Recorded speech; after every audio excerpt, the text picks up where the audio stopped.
video kali ini kita akan melakukan manipulasi database. Seperti yang saya bilang sebelumnya, bahwa aplikasi itu sederhananya adalah memanipulasi database. Di dalam manipulasi itu dikenal istilah CRUD, Create, Read, Update, and Delete. Nah, untuk memulainya supaya teman-teman lebih mudah memahaminya, saya coba dengan mulai proses read dulu. Read ini artinya membaca data dari database, lalu kita keluarkan di halaman website kita. Kira-kira itu? Oke, lanjut. Jadi idenya adalah pertama, nanti user akan mengunjungi halaman ini ya. Ini domainnya, ini path-nya. Dia mengunjungi halaman produk. Kalau kita enter seperti ini, nah, maka akan keluar not found. Oke, teman-teman pahamin alurnya. Karena memang slash products ini belum kita define di roots. Jadi Laravel itu pertama kali ketika melihat request seperti ini, dia akan mencari di file roots web.php. Dia akan mencari, kalau saya ubah seperti ini ya, saya ulang lagi, maka munculnya tadi. Nah, sekarang rootnya sudah kita buat nih, products, dan mengarahnya ke sini. Tapi kita nggak mau ngarah ke sini. Kita mau ngarahin giniin aja. Di sini saya akan return sama seperti tadi. Ini view, buka kurung dan tutup kurung seperti ini, dan di dalamnya kita kasih string. Stringnya itu filenya. Filenya saya mau products.index. Oke, teman-teman perhatikan di sini saya membuat string produk titik index. Titik ini teman-teman bayangin adalah slash gitu.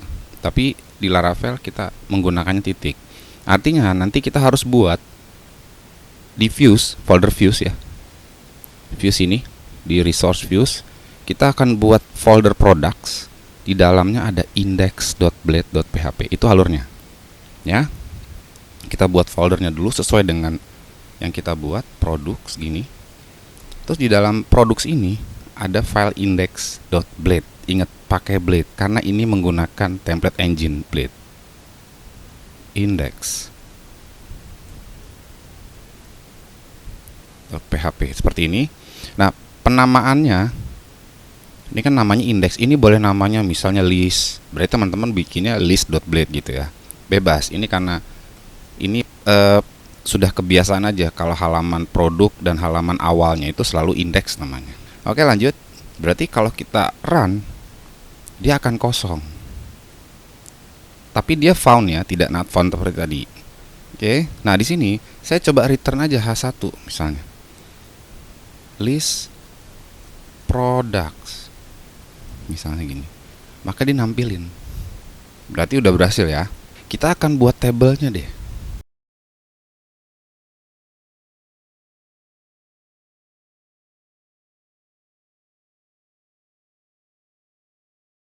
Teman-teman udah mengerti saya rasa tentang HTML. Jadi ini saya buat table. Kalau kita load seperti ini, untuk awal ini saya tidak akan buat style-stylenya supaya teman mengerti alur programmingnya dulu. Karena HTML nanti kalau udah kebanyakan HTML nanti teman-teman bingung. Di file view ini nanti kita bisa memanggil variabel seperti layaknya file PHP gitu ya. Saya contohkan di sini. Misalnya ini saya kasih atau saya bikin baru deh. Saya bikin H3 di sini, saya panggil variabel gini. Variabelnya subjudul gitu ya. Saya mau menampilkan sebuah subjudul di sini, tapi karena ini PHP ya, ini kan variabel PHP ya. Karena di Blade kita kalau mau manggil dia mau echo, biasanya echo, kita kurung dia dengan 2 kali kurung kurawal seperti ini. Nah, kalau kita load ya, ini ada error. Kenapa? Undefined variable subjudul. Kenapa? Karena di sini nggak dikenal nih subjudul ini apa maksudnya. Dia nggak kenal. Kita bisa mulai di sini. Oke, di sini kan dia mereturn view ya, view yang tadi. Nah, di sini saya akan buat gini. Subjudul gitu. Sama dengan apa? Misalnya katalog lengkap gitu misalnya. Saya buat variabel subjudul yang isinya string katalog lengkap, Lalu saya mau nampilkan di indeks ini. Caranya, setelah string ini kita bisa passing sebuah array ya. Yang pertama, array-nya itu key-nya kita buat subjudul. Lalu kita kasih panah seperti ini, diisi dengan subjudul. Ini bebas ya, namanya bebas. Misalnya saya bisa kasih judul juga kok, walaupun isinya subjudul. Tapi di sini yang kita panggil adalah ini, bukan ini ya. Yang kita panggil key-nya di sini. Nah, makanya saya samain, biasanya disamain. Nah, gini. Nah, sekarang subjudul ini harusnya sudah dikenali sama file blade-nya. Nah, kan sudah dikenali. Kalau ada banyak gimana? Yuk kita bikin. Misalnya ini saya kasih contoh gitu. Ini lagi kita kasih misalnya tes aja gitu. Nah, bagaimana ngelemparnya? Ya sama, kita komain aja di sini.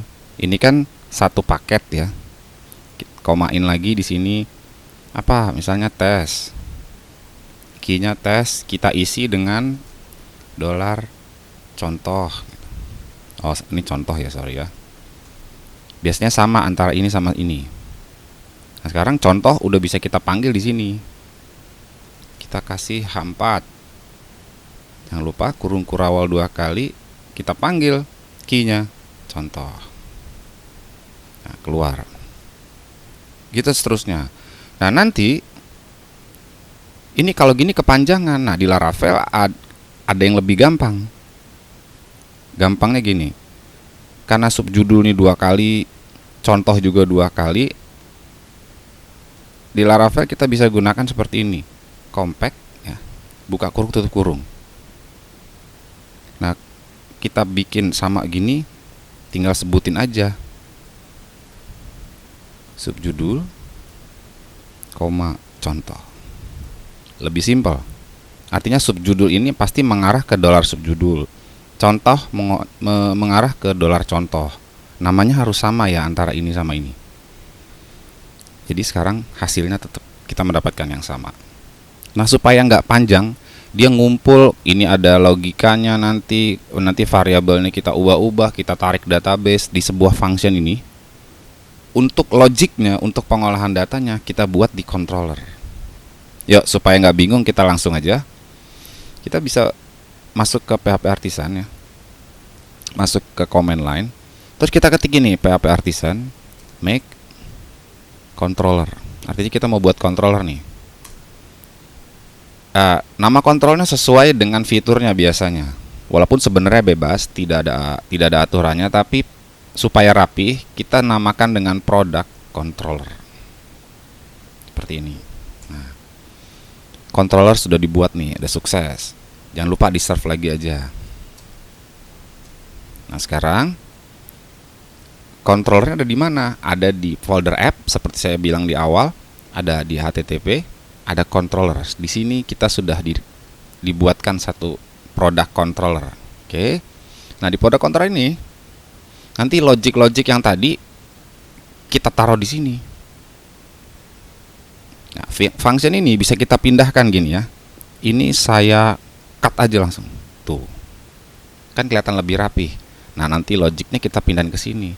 Kita paste aja di sini. Tapi ingat, di sini fungsinya harus dikasih nama. Nah, dan depannya kita kasih public supaya dia bisa diakses dari luar. Public function index gitu ya. Biasanya nama function ini disesuaikan dengan blade-nya, view-nya. Ini supaya nggak bingung aja. Artinya function index yang nge-returnnya view index. Dia berpasangan nanti gitu ya. Nah, di sini kita bisa bilang, kalau ada yang mengakses produk, sekarang dia arahkan ke controller.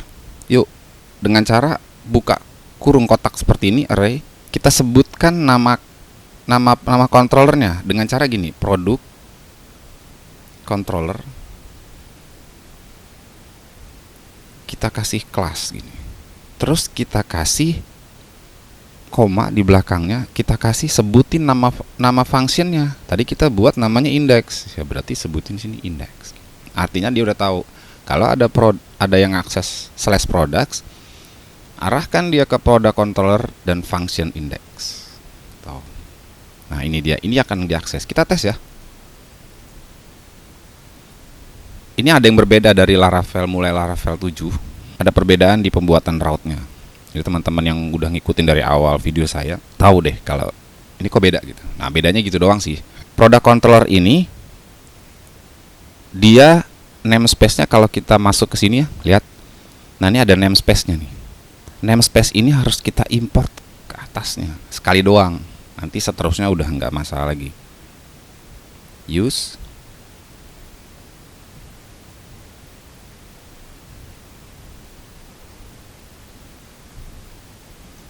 Nah, artinya sekarang product controller udah dikenal nih. Begini, nanti setiap controller yang kita pakai di route selanjutnya juga harus seperti ini, ya. Kalau kita load sama ya. Nah, sekarang data-data ini kita mau tampil yang ada di database tentunya kan. Yuk, kita buat dulu datanya. Kalian masuk ke database ya, yang gunakan PHP admin silahkan. Saya gunakan ini SQL Pro.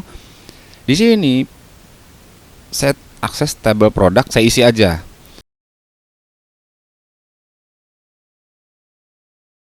Oke, saya punya 3 produk di sini.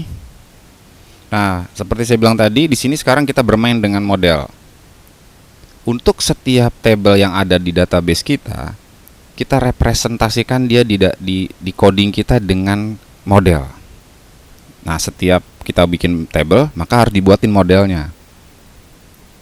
Caranya Ctrl C sama seperti pembuatan controller tadi. Kalau kita awalnya make controller gini, berarti sekarang make titik 2 model gini, lalu sebutin nama tabelnya dengan pertama huruf besar. Ingat, produk. Tapi bedanya kalau model itu nggak pakai S, kalau table pakai S ya. Nah sudah dibuatin, saya serve ulang lagi. Nah, sekarang kita masuk ke folder app model, mana ya? App models ada di produk. Nah, sekarang gini. Dengan gini aja kita bisa panggil di controller. Nah, ini saya hapus-hapus aja ya ini ya. Ini saya hapus supaya nggak bingung. Jadi sekarang compactnya kosong. Ini kan contoh aja. Ya, masih begini aja ya. Nah, yang ini saya sisakan satu nih. Sekarang ada TR. Ini yang diulang-ulang nanti ya. Nih, TR ini adalah satu baris. Table row. TR itu table row ya.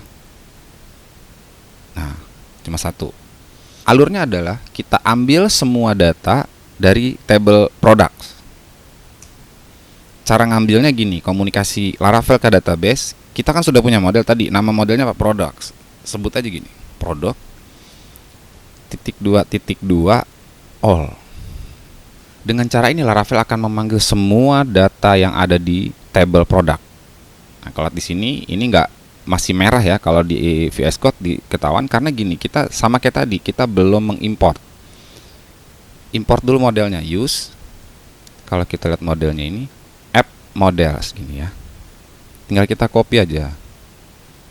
Models / seperti ini produk. Sekarang udah nggak merah. Nah, ini kan manggil. Tapi manggil ini kita harus simpan di dalam variabel produk. Karena ini semua pakai S gitu. Nah, sekarang ambil semua data yang ada di tabel produk dan masukkan ke dalam variabel products. Variabel products ini bisa kita lempar di compact. Alurnya sama kan? Kayak tadi subjudul tadi. Oke. Nah, sekarang berarti sekarang variabel products bisa kita panggil di sini. Untuk ngetesnya kita coba dulu sebelum masuk ke view. Ada fitur didam di Laravel. Kita bisa menggunakan dd, buka kurung seperti ini. Products. Nah, dia akan benarkah apa sih isi dalam variabel produk ini? Kita reload. Nah, ada collection ya, nanti dijelaskan lebih lanjut di video selanjutnya. Collection array isinya 3 products. Kalau kalian nih ada celana boxer sesuai dengan data yang ada di database saya, ada 3 item ya. Nah, berarti udah berhasil manggil kan? Kalau udah berhasil, berarti kita bisa nih manggil ini. Karena udah dilempar ya gini ya, pakai compact. Kita bisa panggil, tapi dia karena bentuknya collection, kalian perhatikan teman-teman. Collection ini banyak item. Kita nggak bisa langsung panggil. Kalau banyak itemnya, kita bisa menggunakan perulangan. Yang belajar Laravel udah tahu pasti. Yang udah pernah belajar PHP perulangannya udah tahu ada pakai for each, pakai for atau while. Nah, di sini pakai for each. Tapi sintaksnya ala Blade. Add for each begini doang. Kita sebutin variabelnya as product. Nah, gini doang. Untuk setiap products kita panggil satu persatu, jadikan namanya produk tanpa s. Kita end for each di sini. Nah, ini saya pindahin ke dalamnya supaya diulang terus codingnya di dalam perulangannya. Nah, oke. Kita lihat hasilnya seperti apa. Tuh, dia ngulang 3 kali karena ada 3 item. Berarti perulangan ini mengulang 3 kali. 1, 2, 3. Maka ada 3 celana boxer tentu. Ya. Sekarang yang di print bukan celana boxernya, tapi yang ini nih. Yang diulang-ulang ini. Bisa kita gunakan kurung kurawal 2 kali, $produk. Produk bukan S ya, karena dia udah diulang. Dia adalah value dari perulangannya. Kita kasih panah gini, sebutkan nama fieldnya. Di sini apa? Name. Nah, sama ini juga $produk description. Yang ini $produk price. Lalu kita reload. Just. Nah, itu cara baca database. Selanjutnya kita akan buat bagaimana cara menginsertnya atau create. Sampai jumpa di video selanjutnya.